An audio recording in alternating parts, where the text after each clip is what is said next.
What's up, addicts? In this video, we're going to be going over the top 10 rookie running backs for your upcoming rookie drafts in Dynasty. Now that the draft is over, we've been able to peel back some of our pre-draft analysis and then retether it to the new landing spot. So using what we know from what we've already studied to what we now know about their fit in the system, we ranked everyone into tiers. Again, as we explain in most of our ranking videos, we love using tiers here at the Fantasy Addiction Network because it makes the most sense.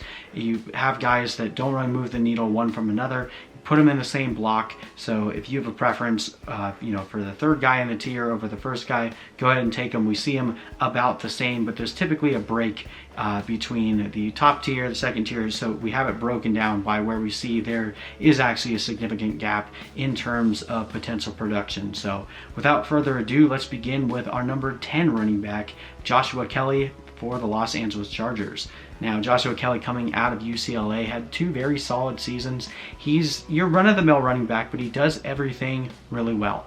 He's good out of the backfield as a pass catcher. He's pretty decent at run blocking, and pretty much is going to end up being the upgrade to Justin Jackson, which is a little bit sad. I really like Justin Jackson. I think that he is just not really getting a chance to really show his talents, but I do think this actually will hurt Austin Eckler a bit. Joshua Kelley could very easily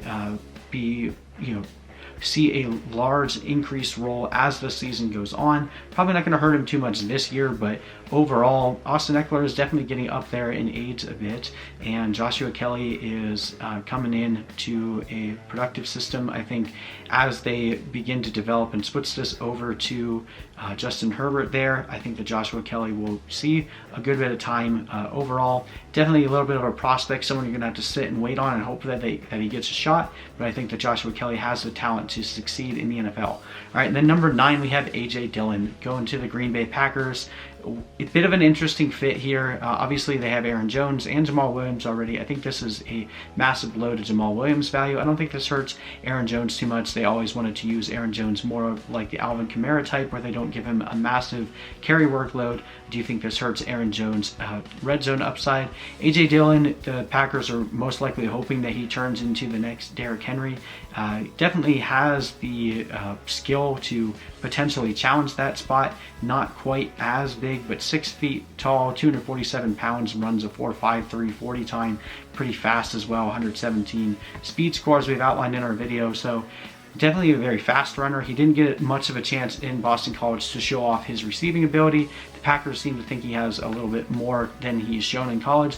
We'll see. To me, A.J. Dillon looks like a running back that's straight out of the 90s, and I'm not sure how much success he's going to see in the NFL, but if he gets a shot, he could end up being okay for fantasy. Just if he's not getting that receiving volume, definitely limits his upside. But getting picked in the second round, you have to pay attention to that draft capital. When running backs go second round or earlier, you got to pay attention. So that's why he's ranked number 9 in our 4th tier. All right, still in our 4th tier, we're jumping up to number 8, Zack Moss going to Buffalo. Now this is really interesting because Zack Moss and Devin Singletary are really similar in terms of their skill set, their size, the way that they play the game. I don't really know what the plan is for Buffalo to utilize these guys. Typically, you have two guys that have very opposing skill sets. In this case, you have two guys that are very similar. So I'm not sure if this is more of an indictment on Devin Singletary or if they were just staying true to their board and they saw that Zack Moss was a value. So overall, I have no idea how this is going to play out in terms of value for these guys, how Buffalo plans on deploying them. This could be a giant mess. This could be a complete 50-50 split. It could be where they just go with Devin Singletary and Zack Moss just sits there on the bench, or Zack Moss could take over if he ends up producing a little bit better than Devin Singletary. Now, towards the end of the year last year, Devin Singletary was looking really good, averaging really high yards per carry and was producing really well for fantasy, getting a workhorse load of carries there towards the end of the season. So you can't really expect that from Devin Singletary anymore, but Zack Moss at best would basically be an injury replacement from becoming a workhorse back, so we can't rank him too high, but definitely have him in tier 4 because Buffalo is a team that likes to run the ball with a rushing quarterback there with Josh Allen. I think Zack Moss definitely has a lot of upside should he end up taking over that background, either due to injury or just by outperforming Devin Singletary. All right, and then the last guy in tier 4, our 7th running back on the board, we have Anthony McFarland. Now, Anthony McFarland going to Pittsburgh Pittsburgh. A lot of people had James Conner ranked as their one of the draft winners, because there were some rumblings a few months ago that the Steelers were planning on replacing James Conner in the draft. It's almost like people forgot that Anthony McFarland is actually a really good running back. So going to Pittsburgh, I really like the fit here for Anthony McFarland. James Conner is one of the most injury-prone running backs in the entire NFL. He has yet to really show that he can handle a full workload the entire season. And we know that Mike Tomlin likes to deploy a workhorse running back. He doesn't like to run a running back by committee. Now, McFarland comes in at 5'8", 208 pounds, ran a 4.44 40 time, pretty decent speed score as well. In his 2 years in Maryland, he didn't see too many receptions, so we don't really know if he has great ability to catch the ball, but had over 1,000 yards in his first season, ran 7.9 yards per carry. In his second season, dropped down to 5.4. So we'll see. I really like McFarland a lot. I trust the Steelers draft process. They typically find diamonds in the rough better than a lot of other teams out there. And considering the noise that we had heard about them wanting to replace James Conner, I think people that are overlooking McFarland forgot about that, when I really do think McFarland could have been drafted with the hope of him replacing Conner. Conner is on the last year of his deal, and if he can't stay healthy, there's no reason the Steelers are going to pay up to keep him. So I would draft McFarland over the other guys that I just mentioned, because of all four of those guys, I see him becoming potentially the starter easier this year than any of the guys behind him. You know, Zack Moss would require a Devin Singletary injury. A.J. Dillon would require something to happen to both Aaron Jones and Jamal Williams. So overall, I really like Anthony McFarland here, and I think that's why I have him ranked at the top of this tier. But again, you can kind of go any way you want in tier 4. All right, jumping up to tier 3, only have one guy here, someone that saw his draft capital go up massively thanks to the draft, Keyshawn Vaughn there in Tampa Bay. Now, Keyshawn Vaughn had dealt his first 2 years, had barely any production coming out of Illinois.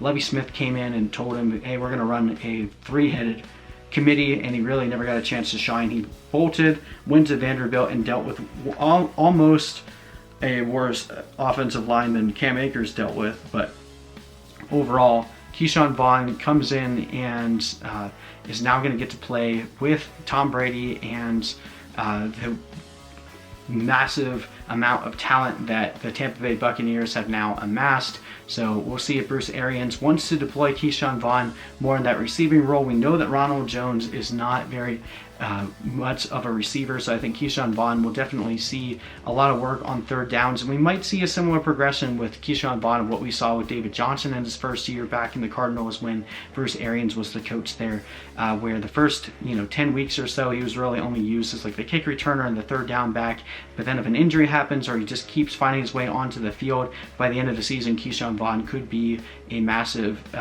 fantasy producer. So if we're going to place bets on anyone potentially leading in fantasy points, I think Keyshawn Vaughn definitely should be up there in your top 3 for this first season. Now, there's definitely a bit of ambiguity beyond 2 years, because with Tom Brady only really locked in for this season and the next, we don't know what is to come with Tampa Bay there. But overall, really like Keyshawn Vaughn. Couldn't have asked for a better landing spot for him here in Tampa Bay. He is clearly ahead of all the other guys we mentioned outside of the big 5, but if you're going to go running back and the first 5 running backs are gone, Keyshawn Vaughn is your guy.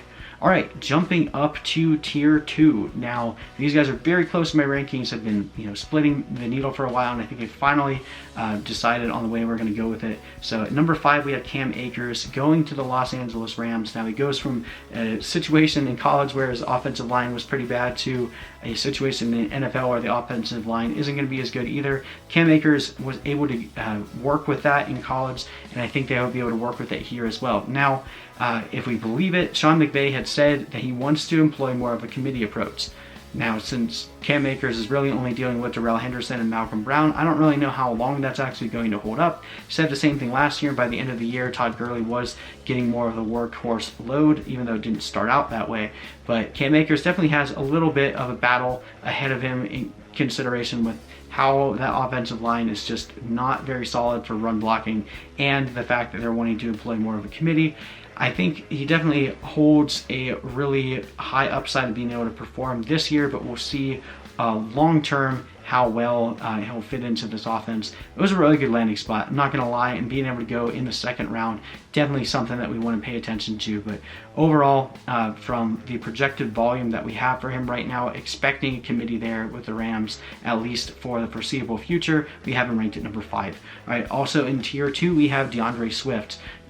He went to the Detroit Lions, which honestly, this was one of my least favorite landing spots of all of the 5 main running backs. Now, Detroit there with Matt Patricia, who comes from the Bill Belichick line, loves to employ running backs by committee. He does not like to force feed the ball. Now, Matthew Stafford does like to check down, and although Kerryon Johnson isn't a bad receiver, you can expect DeAndre Swift to get far more receptions than we were seeing from Kerryon Johnson. So I do think the upside is still there for DeAndre Swift, and the fact that Kerryon Johnson can't seem to stay healthy, this could become a workhorse load for DeAndre Swift pretty quickly. But based on the team that he went to, I don't foresee them trying to jam him into a workhorse load, which really stinks because I think that he has the talent and the ability to handle it. But overall, going to Detroit, a team that we're not projecting to be incredibly competitive this year, it really hurts running backs. You want running backs on good teams, and I don't think this was the best landing spot for him.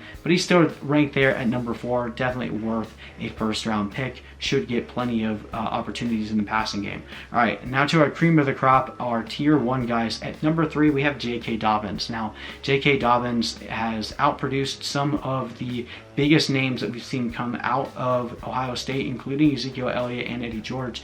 Had a phenomenal junior year there, rushing for almost 2,000 yards. It's just really dominant, and he ran a lot of read option plays there in Ohio State, which is what Baltimore is king of. You couldn't have asked for a better spot for J.K. Dobbins, considering the style of run that he was already used to playing with there. And really, the only obstacle that he has right now is outlasting or outperforming Mark Ingram. Mark Ingram is likely on his last year here with Baltimore. They can cut him next year with very, very low hit to their cap. So if J.K. Dobbins doesn't come on this year, I think that's the only thing that's really holding him back, is the fact that he does not have the immediate projection for fantasy output because of the fact that Mark Ingram is there right now. So that's hurting his immediate upside a little bit. But I do see a world where he's the leading running back for that team by the midway point of the season. Mark Ingram didn't finish the year last year. He got hurt. He's going on 31, so it's not exactly like he's been a picture of health for his whole career. So don't be surprised if J.K. Dobbins at least finds a way into a committee, and if Mark Ingram goes down, man, it's wheels up for J.K. Dobbins. He could very easily become the number 1 running back in fantasy if the stars align for him, and it doesn't seem that far-fetched to think that that could happen even by the end of this year. All right, our number 2 running back, Jonathan Taylor, going to the Indianapolis Colts. Now, Jonathan Taylor is by far the most talented running back of this class. If you were drafting on talent alone, you would have to put Jonathan Taylor at your number 1, running a sub 4.40 time, sub 4.40 time, so many fours there, sorry. Massive production in college, over 2,000 yards from scrimmage each year, and monster workhorse. Now, he's had a lot of touches, I believe over 900 in the course of his college career, but he hasn't really been hurt through that time, and he did run behind a very good offensive line there in Wisconsin, but he gets to do so again. Indianapolis has one of the best run blocking offensive lines in the entire NFL, so this is a great landing spot for Jonathan Taylor. Obviously, he does have to deal with the fact that both Marlon Mack and Nyheim Hines are already on the roster. Marlon Mack is in the last year of his deal, so I don't foresee them just throwing him to the side and forcing Jonathan Taylor out there, but they did trade up for him in the second round, so odds are they're not going to just ignore him and put Marlon Mack out there. I trust Frank Reich to do the right thing and put the best players on the field. So I see a world where by the end of the season, Jonathan Taylor has a workhorse load, which would be really great for fantasy. I just think Marlon Mack is going to be involved at least while he's still there under contract. So that's why I have him at number 2. After that, we do have to worry about what happens with the quarterback situation, because there is not a long-term solution right now in the foreseeable future for the Colts, so that could end up depressing his value a little bit as well, just based on you really want running backs on solid teams in solid systems, and without a quarterback, it's really hard to project that. Same problem that we have with Keyshawn Vaughn. All right, and then our number 1 running back, the guy that jumped more than any other player in this draft in terms of fantasy value, Clyde Edwards-Helaire, going going to the Kansas City Chiefs. We honestly did not like Clyde Edwards before the NFL draft. We thought he was a system running back that was probably going to end up being like a third down guy, but he goes to the Kansas City Chiefs. Patrick Mahomes wants him, Andy Reid wants him. We did a whole video over how excited we now are for Clyde Edwards now that he went to the Kansas City Chiefs. You can't ignore the immediate upside. Damien Williams is not very good. Clyde Edwards is sorely needed in that offense. We saw how much they tried to use Damien Williams in the playoffs, and he actually did pretty well, but throughout the entire season with Damien Williams constantly battling with injuries, they were really missing that running back that could get open on the wheel routes that they love to run there in Kansas City. Well, Clyde Edwards is arguably the best pass catcher and route runner of all the running backs in this class, so he goes to a team that loves to throw the ball to running backs. We've seen Andy Reid throw, 70, 80 passes to running backs in his history. I wouldn't be surprised if that trajectory continues, if not goes even higher. Andy Reid said he compares him to Brian Westbrook and says he's even better. I don't really know what there isn't to like about Clyde Edwards-Helaire going into this landing spot. Can't ignore it. Sometimes the perfect landing spot is truly just that, the perfect landing spot. So Clyde Edwards is my number one, but Clyde Edwards-Helaire, Jonathan Taylor, J.K. Dobbins, all in my tier 1. So anyway, thank you guys so much for watching. If you want to see all of my rankings beyond the people that we talked about today, click that link in the description and you can sign up for a free account. We have our rookie rankings there and a bunch of other stuff, so check it out and hit that like and subscribe button for more content. But thank you so much for watching. We'll see you in the next video.